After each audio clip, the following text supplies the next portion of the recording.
अस्सलाम वालेकुम नाजरीन, क्या आप जानते हैं कि एक ऐसी जंग भी हुई जहां अल्लाह ताला ने जमीन पर अपने फरिश्ते नाजिल फरमाए। ये सिर्फ एक जंग नहीं थी, बल्कि हक और बातिल के दरमियान फैसला कुन मार्का था। 17 रमजान 2 हिजरी मंगल के दिन जब सुबह का सूरज तुलू हुआ तो एक ऐसी जंग का आगाज हुआ जिसे आज भी दुनिया ग़ज़वाए बदर के नाम से याद करती है। आइए इस वीडियो में तफसील से जानते हैं। एक जमाने की बात है, अरब की सरजमीन पर 2 शहर बहुत मशहूर थे, मक्का और मदीना। मक्का में कुफ्फारे कुरैश की हुकूमत थी, जबकि मदीना में मुसलमान सुकून और अमन के साथ अपनी नई जिंदगी गुजारने की कोशिश कर रहे थे। मुसलमानों ने अल्लाह की रजा के लिए अपना घर बार, तिजारत और जमीनें छोड़ दी थीं, लेकिन कुफ्फारे मक्का अब भी उनके दुश्मन बने हुए थे।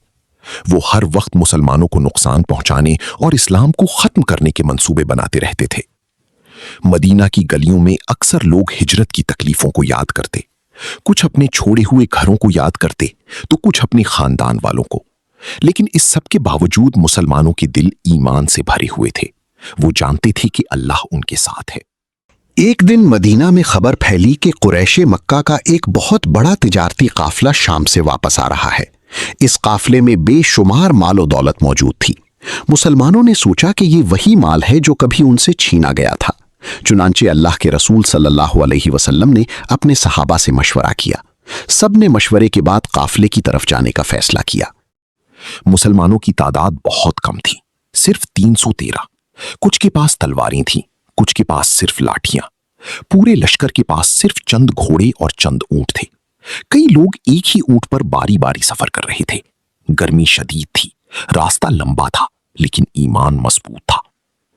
दूसरी तरफ काफिले के सरदार अबू सुफियान को खबर मिल गई कि मुसलमान रास्ते में मौजूद हैं। वो बहुत घबरा गया। उसने फौरन एक तेज रफ्तार आदमी को मक्का भेजा ताकि कुरैश से मदद मांगी जा सके। पैगाम सुनते ही मक्का में शोर मच गया। कुरैश की बड़ी बड़ी सरदार जंग की तैयारी करने लगी। हर शख्स गुस्से से भरा हुआ था। उन्होंने कसम खाई कि मुसलमानों को खत्म कर देंगे। जल्द ही 1000 से ज्यादा जंगजुओं का लश्कर मक्का से रवाना हुआ। उनके पास घोड़े, ऊंट, जिरहें और बेहतरीन हथियार थे। रास्ते भर वो अपने लश्कर की ताकत पर फख्र करते रहे। उन्हें यकीन था कि मुसलमान उनके सामने ज्यादा देर नहीं ठहर सकेंगे। उधर मुसलमानों को मालूम हुआ कि काफिला तो बच निकला है, लेकिन अब कुरैश का बड़ा लश्कर उनकी तरफ आ रहा है। कुछ लोग फिक्रमंद हुए। आखिर तादाद बहुत कम थी। मुसलमानों ने आसमान की तरफ देखकर अल्लाह से मदद मांगी। बिलाखिर दोनों लश्कर बदर के मैदान में पहुंच गए। ये एक सुनसान और रेतला मैदान था, जहां चंद कुएं मौजूद थे।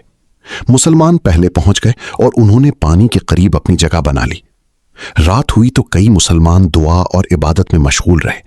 हर तरफ खामोशी थी, लेकिन दिलों में आने वाली जंग की धड़कन सुनाई दे रही थी। सुबह सूरज निकला तो जंग का वक्त करीब आ चुका था। अरब के पुराने दस्तूर के मुताबिक जंग का आगाज बहादुरों के मुकाबले से होना था। कुरैश के चंद मशहूर जंगजू मैदान में आए और मुकाबले के लिए आवाज लगाई। मुसलमानों की तरफ से भी 3 बहादुर सहाबा मैदान में उतरे। तलवारें टकराईं, रेत उड़ी और चंद लम्हों में मुसलमानों के बहादुर सिपाहियों ने कुरैश के जंगजुओं को शिकस्त दे दी।